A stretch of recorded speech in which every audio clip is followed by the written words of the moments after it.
supplemental nutrition assistance program, and Joni works with farm markets, helping them get up to accept the EBT system and everything. And a few years ago, Joni spoke at our Union County Board of Agriculture meeting, and one of our farm markets enrolled in the program, and it's really been great for people living in the community and for the farm market as well. Great, thank you. Awesome, thanks. Okay. Hi, everyone. So I am Joni Garcia. I work with the SNAP program, and I'm just curious, how many people are familiar with the SNAP program? Okay. All right, good. Good to see. I was going to say, if you weren't, how about food stamps? Because SNAP is the new name for the food stamp program, or newer name. It was changed a couple of years ago. Okay. So a couple of these slides I'm going to skip through because Connie was able to go through some of these, just providing a general overview of our agency and the programs that we provide. So we'll get right into the SNAP program. So just to give you some figures that which provides kind of a picture of how many people we serve through this program. So SNAP reaches about 34 million people each month across the country. And our benefits are issued on an EBT card, which looks and works just like a debit card. And the intent of the program is for people to be able to use those benefits to buy food to be consumed at home. So that you cannot buy hot prepared foods with SNAP. You can't buy non-food items, pet food, any of that. It's for food ingredients to be used at home, to be cooked at home. So the reach and issuance in New Jersey, I've got some numbers here. So we average about 649,000 residents per month receiving benefits. $954 million were issued last year in the state in SNAP benefits. So there's a lot of money going into the state with this program to help support the local economy for authorized retailers. So just to give you an idea of where people on SNAP are spending their benefits, in 2018, 82% of benefits were redeemed at supermarkets or superstores like a Costco or a BJ's. And we had about 7,200 direct marketing farmers and farmers markets authorized to accept EBT nationwide. But only 0.03% of all benefits are redeemed at these retailers, so at farmers markets and direct marketing farmers. So there is quite a bit of opportunity for farmers and markets to get a piece of the funding that is being put out. Specifically here in New Jersey, I don't know how many farmers markets or farms are here in New Jersey, but only 23 are authorized to accept EBT for farmers markets, and 21 direct marketing farmers are authorized to accept EBT. And I just pulled those numbers the other day, so it's pretty accurate. And I had mentioned before how much money is going into the state. It was about $954 million. Hold on one second. I have lots of good stuff in my notes too. Here we go, if I looked at them. $954 million in New Jersey issued last year. Last year, only $284,000 were redeemed at farmers markets and with direct marketing farmers. So again, a lot of opportunity to tap into this revenue stream. Okay.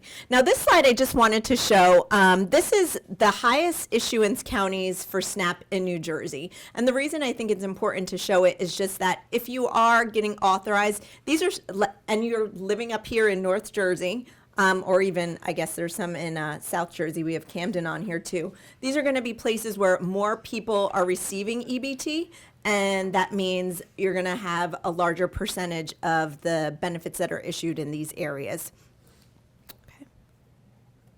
Okay, so how to get SNAP authorized. So even though both SNAP and FMNP and Senior Farmers Market Nutrition Program are run by the same agency, by FNS, it's two different ways to get authorized. FMNP and Senior Farmers Market, you're authorized for those programs at the state level, but for SNAP it's done at the federal level. So our Retailer Operations Division, which is another agency within FNS, they're the ones that are actually going to be authorizing all retailers. That would include farmers markets and direct marketing farmers. So the easiest way to do it is you can just apply online. This is the website to apply to accept EBT. The longest part of this process is the E-Authentication Process. And basically what that is you have to go in and basically say, yep, this is who I am, and kind of verify your identity. So that takes the longest amount of time in the whole thing. We do have a guidance document on our website that walks you through step by step the online application, which is really helpful. And one thing you should know, it takes 30 to 45 days once your application package is complete to authorize you. So you want to keep that time frame in mind, because if you're, say, opening up on April 1st, you want to apply in enough time to be able to get authorized, get your equipment so you're ready to go on by the first day you're selling. And also I wanted to note here, it's your application package. So when you apply online, you complete that online application, but then our agency wants a couple of additional things from you. So there's a signature page where you're just going to verify everything that you submitted on that application is correct, that you have to print out, and you can upload it directly into the website. And then we also need a copy of your ID, so your driver's license and your social security card. Once we get all of that information, then we're able to authorize you to accept DBT. And here is a phone number that you can call and check on the status of the application. And I also wanted to put on here how USDA or FNS defines farmers markets and direct marketing farmers in order to get authorized to accept DBT. So just a farmers market is a multi-stall market which farmer producers sell agricultural products, and then a direct marketing farmer is individual producer of agricultural products. And this is the information that Connie had shared earlier, just with the new law that was passed in New Jersey allowing SNAP authorized farms and farmers markets to get authorized to accept FMMP and Senior Farmers Market Nutrition Program. So keeping your authorization. So once you're authorized, the most important thing on this slide is you have to remember if there's any sort of changes, if you have a change in ownership, change in phone number, email, you have to let FNS know, because every 5 years you're going to get reauthorized. And when we reach out to you for that reauthorization, if we can't get a hold of you, we're going to deauthorize you from the program. So it's really important that you maintain keeping us updated on any changes that might be happening with your business. Okay, so once you become SNAP authorized, you have to get equipment in order to be able to process the EBT card. So, and what I wanted to mention, these first two bullets here are programs that are available right now. So I know a lot of folks in here are just kind of starting out. So if you're not gonna start selling for another 2, 3, 4 years, these programs may not be available, but this is what's going on right now. So every state has received funding to be able to provide free wireless EBT devices to farmers markets and direct marketing farmers.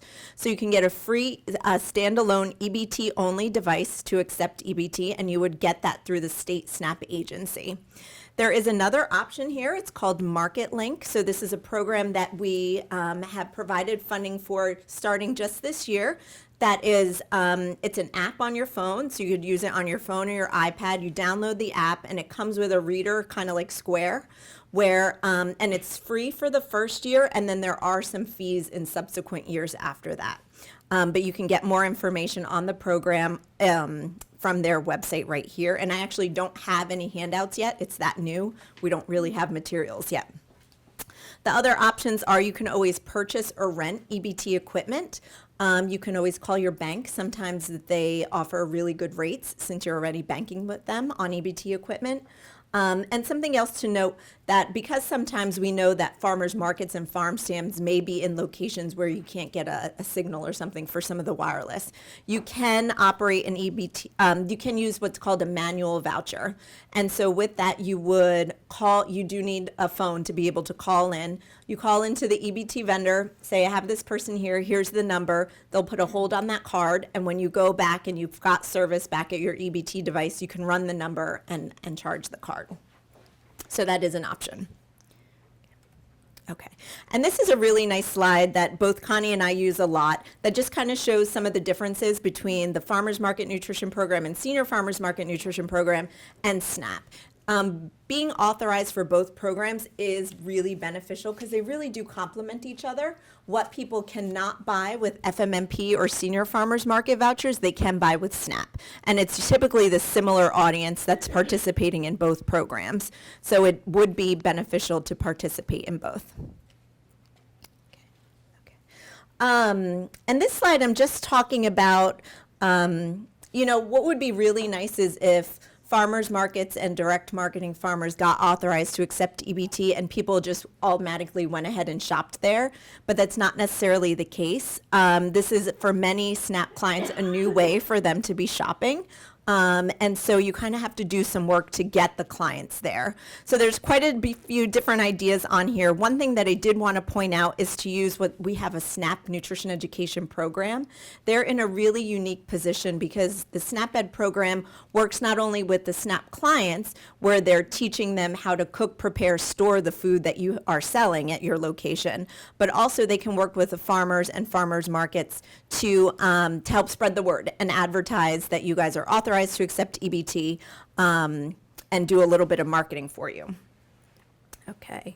One other thing I wanted to mention too, as a way to increase customers coming to your program, is to operate an incentive program. So the Farm Bill of, I should know which Farm Bill it was, but I can't remember off the top of my head.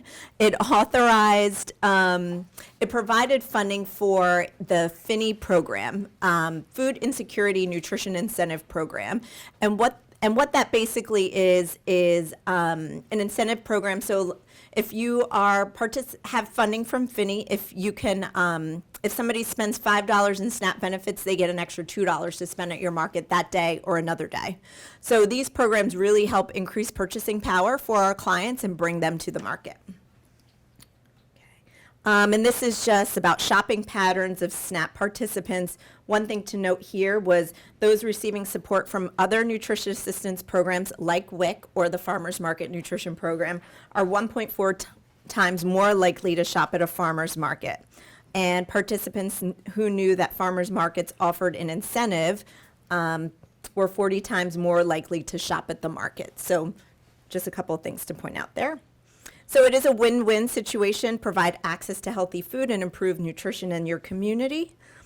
And this is our website for more information. And that's me. So.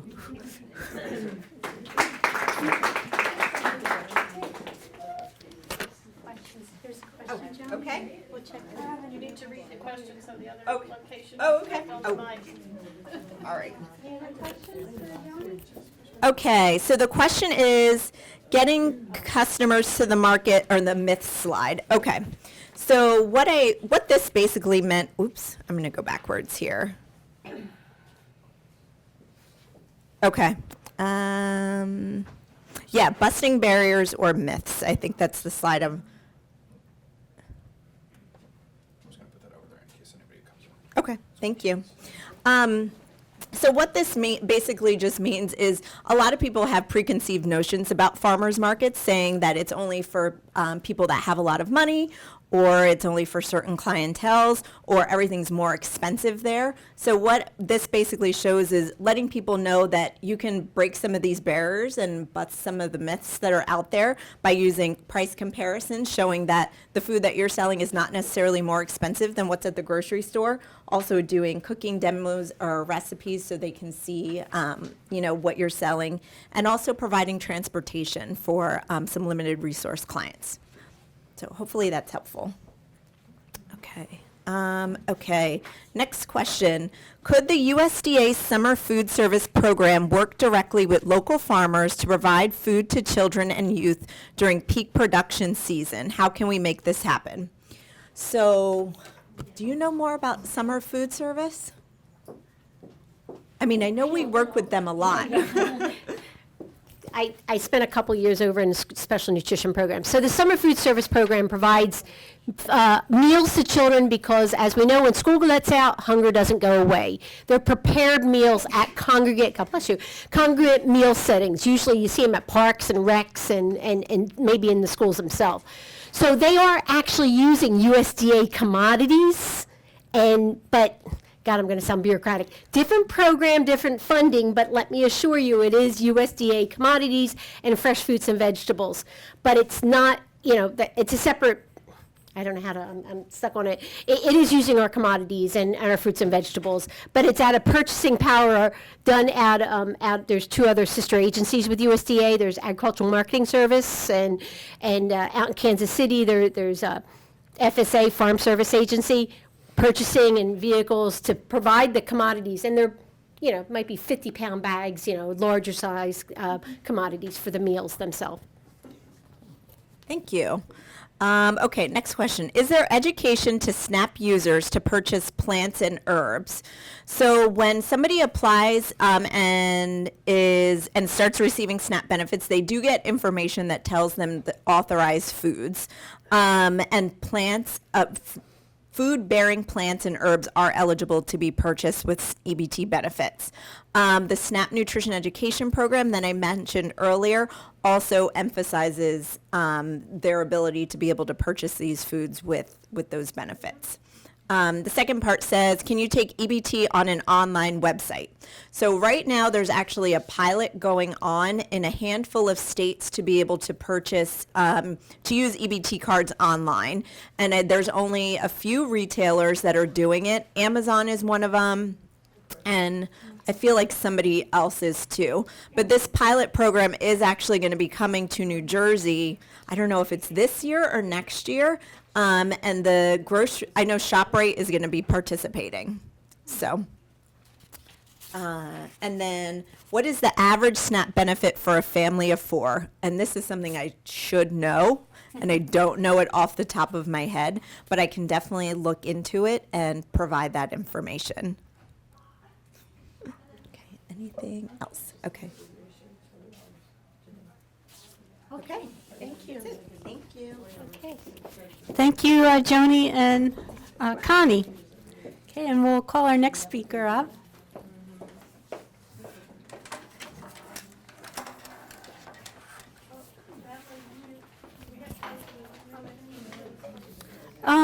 We do have Connie or Joni. We have a question that came up in the chat room. Mike, you can stay up here though.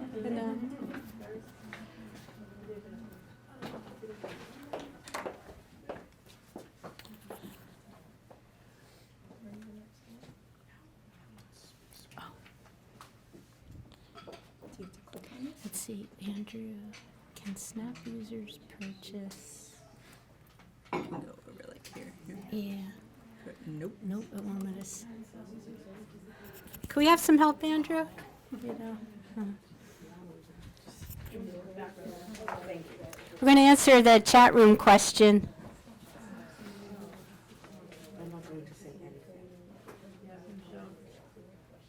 Okay, just drag it.